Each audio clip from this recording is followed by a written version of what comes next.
سے یا صمد نکل گیا. صمد تو اللہ کا نام ہے، اللہ الصمد.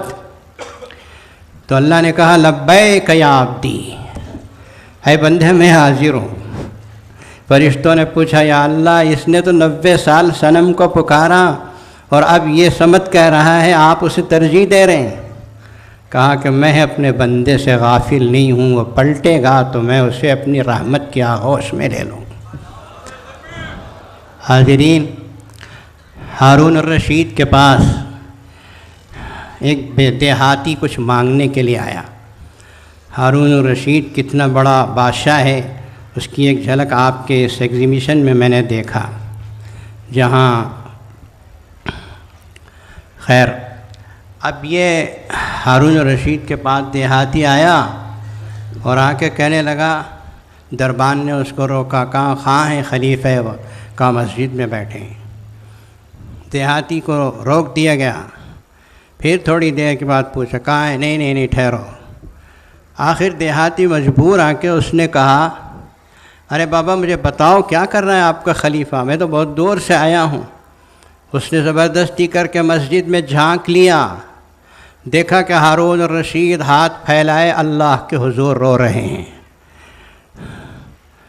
دربان سے پوچھا یہ کیا کر رہے ہیں خلیفہ؟ کہا اللہ سے مانگ رہے ہیں. دیہاتی بڑا سمجھدار تھا، اس نے کہا یہ خود جب اللہ سے مانگ رہا تو میں اس سے کیوں مانگوں، میں بھی اللہ سے مانگ لوں گا.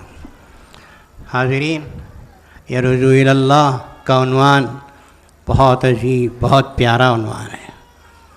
میں آپ حضرات کو دعوت دیتا ہوں کہ اسے آپ پلے باندھ کے جائیے.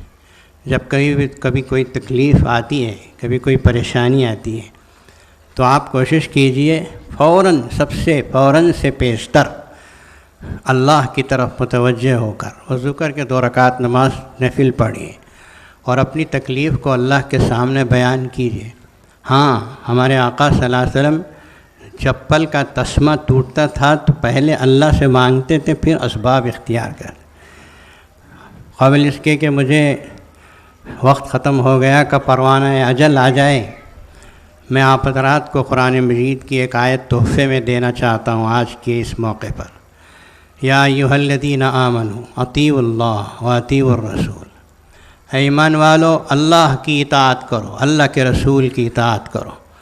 چھوڑ دو وہ ساری چیزیں جو غلط کر رہے ہیں، شادی بیاہ میں اسراف، لاکھوں روپے اڑانا، نمود و نمائش، تکبر و غرور، آپس کا نفاق، جو کچھ کے برائیاں آج معاشرے میں ہیں ان سب کو چھوڑنا پڑے گا، ترک کرنا پڑے گا. اطیعوا اللہ واطیعوا الرسول بہت بڑا عنوان ہے. پھر آگے اللہ تعالیٰ نے فرمایا وَلَا تَنَازَعُوا فَتَفْشَلُوا، آپس میں جھگڑے مت کرو تم بزدل ہو جاؤ گے. وَتَذْهَبَ رِيحُكُمْ، اور تمہاری ہوا اکھڑ جائے گی. آج یہی ہو رہا ہے. وَاصْبِرُوا، ان احکامات پر عمل کرنے میں اگر کوئی پریشانی پیش آتی ہے تو اللہ کے لیے صبر کرو. ان اللہ مع الصابرین، بے شک اللہ تعالیٰ کی معیت ہے ان لوگوں کے لیے جو اللہ کے لیے صبر